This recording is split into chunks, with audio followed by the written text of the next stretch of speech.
What's up, buddy? You don't want to smoke with me. I promise you I wouldn't leave there. Didn't I tell you don't want to fucking smoke with me? Now, Okay, I just got frozen for like 2.6 seconds, but I'm back. Hi, you guys. Welcome to the channel. My name is La, and we're going to talk about something that I personally am learning, something that I'm personally experiencing, and things that I've noticed through self-reflection and my own life cycles. Okay, so I have like 16 different topics that I'm going to talk about. I am going to mark them in the box once I'm done. You guys want to book any constellations? That is not the word. I don't know why I said constellations. If you guys want to book any readings with me, you can find the link to that in the description box down below. As always, I ask that you guys hit that like button, hit the subscribe button when you come in. It helps keep me in YouTube's algorithm. I'm also very grateful to be able to share my wisdom with you guys. So first and foremost, you're probably thinking, what is energy? Some of you might know, some of you might not. You might be new to discovering what energy is. So there's two kinds of energies. As you know, you can look at it good and bad, yin and yang. Okay, feminine and masculine, however you want to look at it. We all embody both of these energies. Both of these energies both have two different vibrations. So the feminine vibration has a high vibration, also has a lower vibration. The masculine vibration has a high vibration and also has a lower vibration. Now, talking about vibrations, a big key to noticing what vibrational state you are on is by being aware and tapped into your emotions and your thoughts. Your body is an oracle, and your body picks up on anything before you even speak on it. Okay, so God gave us 2 ears and 1 mouth for a reason. We should listen twice as much as we speak. Okay, so that was one thing that I'm still learning because I'm like have this natural preachy thing about me. So I'm learning to listen more, that there's a lot more wisdom when you listen, not only to others, but also to your body, because your body speaks to you. From the foods you eat, from the people you surround yourself, and things of that matter. So vibration is very important key. Like I said, pay attention to your body and your thoughts. All right. And sometimes we tend to have battles between our heart and our mind. And that's when you should definitely pull back from a situation and try to meditate on that situation, clear your mind before you make an impulsive decision. Which brings me to the awareness. The awareness is a big key. And the only way you're going to be able to be aware is by not placing your security in others. The goal here is to be in control of your energy and not in control of someone else's. You don't want to be the god of someone else's life, and you don't want someone else to be the god of your life. That's why they say put God first, and God is inside of all of us. So first and foremost, you want to be able to remember that home is where the heart is. You may have a physical manifestation of that home, but you have to find home within yourself first, okay? Which brings us back to, what do we have? The scripture, Luke 17:20, and it talks about the kingdom being within you. So when you find that kingdom within you, it'll then manifest within your external world. A lot of people get caught up in the external world, especially in Western cultures, because everything moves so fast. There is no time to nurture and allow people to go with the flow of life, because people want to be masculine. They want to fight. And yes, you have to work hard, but there's things that you need to develop a sturdy foundation before you go, out into the world. And a lot of us don't get that time to do that. We're kind of just like thrown into the water. I just imagine we're like thrown into the water. It's like, so babies naturally know how to swim, but it's like after a while, say you're like a toddler, you forget that you know how to swim. And if you're thrown into a pool and you haven't been swimming since you left your mom's womb, you're going to forget that you know how to swim, and you're going to panic, especially depending on your environment and the way that you were raised. So that's one way to look at it, is you want to be aware of what triggers you. All right, reflection is going to be really important when it comes to discovering what triggers you. A lot of you are going to know what triggers you through the first relationships. One, the relationship you have with yourself. Two, the relationship you have with your parents. And three, friends or siblings. Those are going to make a big difference. Friends, siblings, and family members. That's going to make a big difference as well. They're kind of like mirrors to what's going on inside of you internally because they're on your vibration. If something is not in your vibration of you, it's going to repel away from you. Like when I rose my higher vibration and I let go of everything material, I literally lost all my friends on the path to that. I lost everything. And it's not like I lost it. I kind of willingly just didn't have the desire for it. It's like I got rid of my desires and I found freedom. And it's still in the process of that, of like learning how to, accept that my desires were controlling majority of my actions in life. So another thing you want to be aware of and reflect on is, are your desires controlling you? I forgot what verse it is, but he says they will forever be run. But he said they will forever be controlled by their gut or something like that. Something about your desires, okay? A good way to keep yourself healthy and happy and in control of your life is to keep yourself busy, just period. Develop hobbies that, help bring you joy. At least I know a lot of people have jobs and stuff like that. So what you want to do is make at least an hour, every day out of 24 hours a day, make an hour to do something that brings you joy. Whatever it is, just make 1 hour a day to bring that energy of joy into your life, and over time it'll develop. Also, another thing I want to state is the journey. A lot of people set these goals and they get wrapped up chasing the end goal and they forget the whole process and the wisdom, the present moments, and the beauty that's on the process to that end goal. When you go on a road, you're going to experience it. You're not going to, get to the end of the cliff and then just jump off of it. You should enjoy that bike ride down that long road. Okay.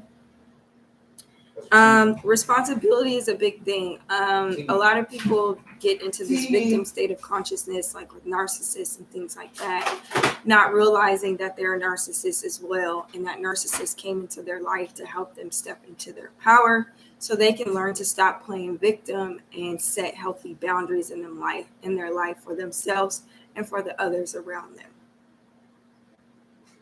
them.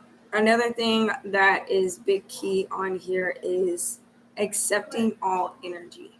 I noticed last night that I was upset because I'm a control freak. And not only am I a control freak, I like things to be designed a certain way. So it's like if I clean the house and I'm living with other people and I come back home and the house is not exactly how I left it, I instantly get pissed off. And, I get to like complaining in a sense, but then I had to acknowledge like, okay, I'm upset. And as soon as I accepted that I was upset, I just felt this burden lift off of my shoulders, and it made me realize like, okay, me living with people is not the best idea. Me having my own home is something I should do, but I'm still learning what's triggering me and what's not, and how I can set healthy boundaries. So I'm trying to learn that from the vibrations that are around me, because of my goals and what I have set up and what I have planned. Okay, so and this is just part of the journey, So accepting all energies, all emotions are valid. All emotions teach you something. Anger, you can channel it into passion, and that passion, you can create something amazing with it. So once you learn how to channel that energy, bringing us into the next one, when you can really channel that energy into something productive and peaceful for yourself, it'll grow and develop over time, and you'll be able to look back and not even realize like, okay, I didn't waste that energy. Because it's like water. Water doesn't take form until you put it into something. So that's exactly how you can think about energy. Energy is not going to form until you put it into something. So you can waste the energy by creating more energy that you don't want, or you can put the energy into something that you do want. The first step of that is going to be accepting that energy as it is in its form, and then manipulating it into a form that is better for you. I say that all energy is a blessing, even low vibrational energy is a blessing because it can be transformed. Can't really get rid of it, but you can transform it. Okay, and another big one in here is commitment. After you set those boundaries and you're aware of what your triggers are and what your commitments are, stick to your commitments. That way, you're not becoming dependent on other people to make you feel secure, safe, and um, you know,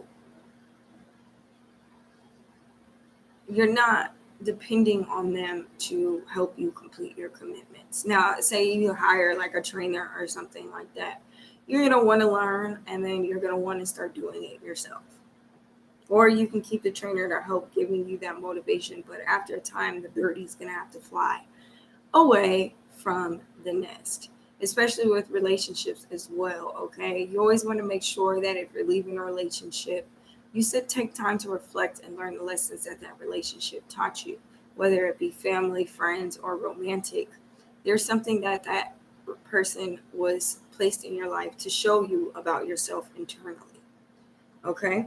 um Two, one of the big things that I notice a lot of people who don't have control of their emotions and don't have control of their energy is because they're seeking for an external validation. They're seeking for answers and security outside of themselves. So they could be seeking security in a job, seeking security in a relationship. And this brings me to the animus. The animus is the masculine energy inside the female brain. Males also have it inside their brain as well. An unhealthy animus will be so. I did a video on this actually. You guys can find that in the. If you scroll down a few weeks ago, I did a video about the animus. If you have an unhealthy animus or an animus that's not ingrained, that's working in harmony with your anima, you're going to go through lots of physical aggression, I want to say, okay? And that brings me to the chakras here. So I drew a little picture. Hopefully you guys can see. Each chakra has an energy. So the root chakra is masculine, all right? And that's where your base and sense of security is. This is what you want to be rooted and grounded in, all right? Masculine energy. And that has a lot to do, the root chakra has a lot to do with our inner child, and our inner child is a part of our psyche. Okay, then you have the sacral chakra, which is feminine energy. This would be our desires. Our desires come to us. We don't have to chase them because they come to us. Our body naturally, automatically calls our desires to us. The solar plex, you just have to believe and know who you are. Here goes another masculine chakra. Identity. You have to know who you are. And sometimes a lot of people struggle with this because in order to get what they desire, they have to let go of some type of identity and rebuild a new identity. And they don't know how to do that. That will break some people here. The heart chakra is feminine energy. You're supposed to feel. So these right here, feminine and feminine, the heart and the sacral, are the reasons why your body is an oracle, because you're picking up on that energy. A lot of people get stuck in these lower chakras, or they don't develop these lower chakras. They try to go up here to these top chakras, the crown, the third eye, and the throat, before developing these lower chakras and mastering these lower chakras. Moving on from the heart, you have the throat, which is masculine energy. To speak is masculine. To listen, feminine, is feminine, okay? Because you're receiving. When you're speaking, you're giving. And third eye here is feminine. You're receiving downloads, you're receiving psychic insight, and the crown is masculine. That's why a lot of people refer to God as man, because it's masculine energy that dominates the crown. in the root.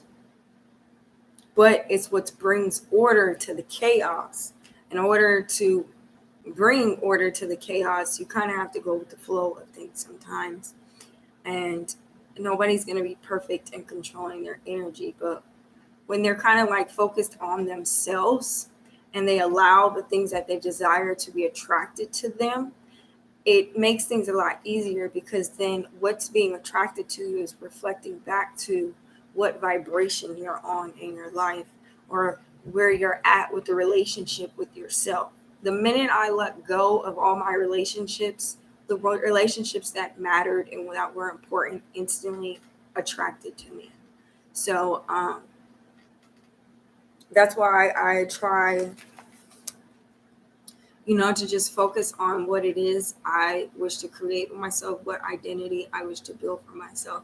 And then I attract certain people on that vibration. But in this meantime, between time, I'm also learning to like deal with the extremes, because I have a Scorpio moon. So my emotions are very extreme. So I'm either extremely happy or I'm extremely sad. And I have to try to find that middle ground and find that root, that security within myself, and remind myself that I am safe a lot.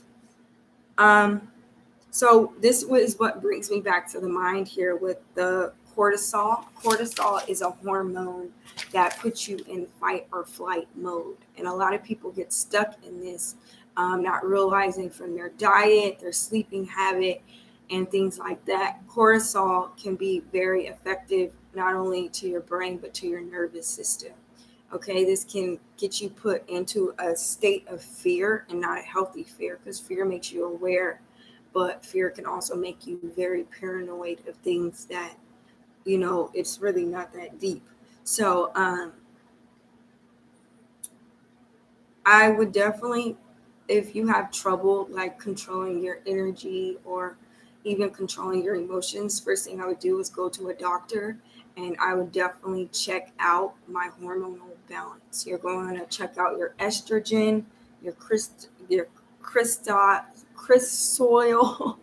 You're going to want to check your hormonal balance. That way you can get an idea of what's going on in your psyche, and whether you need to change the foods in the diet or implement an exercise or something like that to get you into a better hormonious state. Because our hormones, I don't think a lot of people realize, have such a big impact on us. And lots of the foods we eat have synthetic hormones. Birth control has synthetic hormones. And a lot of that can block something that we already naturally produce and set us on a lower vibration or out of frequency with our center. So that is my advice on how you can control your own energy. I hope this was helpful. I actually don't even think I'm going to stamp it, because it kind of just went all into flow, one into another. But I will list the big key things here. So energy, vibration, awareness. Remember, home is where the heart is, because that's the center chakra. It's what aligns our higher self and our lower self. Reflection, relationships, hobbies, journey, responsibility, accept all energy, channel that energy, commit, be committed, marry the vision you have. Okay, stop seeking for external validation, stop seeking for security in external matters. Know about your animus and your anima, pay attention to your shadow side. There's lots of wisdom in there, and lots of parts of yourself that you might have shut out that you can reintegrate. Then you have the chakras. Know your chakras, the energies. Know that whatever you desire, it desires you, and it will come to you. There's no need to chase it. And then remember that cortisol, if you live in this state of fight or flight, a lot of your body is impacted, or your brain could be impacted from the amounts of cortisol being pushed out into your brain, causing you to be in a low vibrational state of only thinking on, fear-based reality, and not really being able to see a bigger picture. I ask that y'all hit that like button, hit the subscribe button, comment down below. Let me know how you guys feel about this, and I will catch you guys in the next one.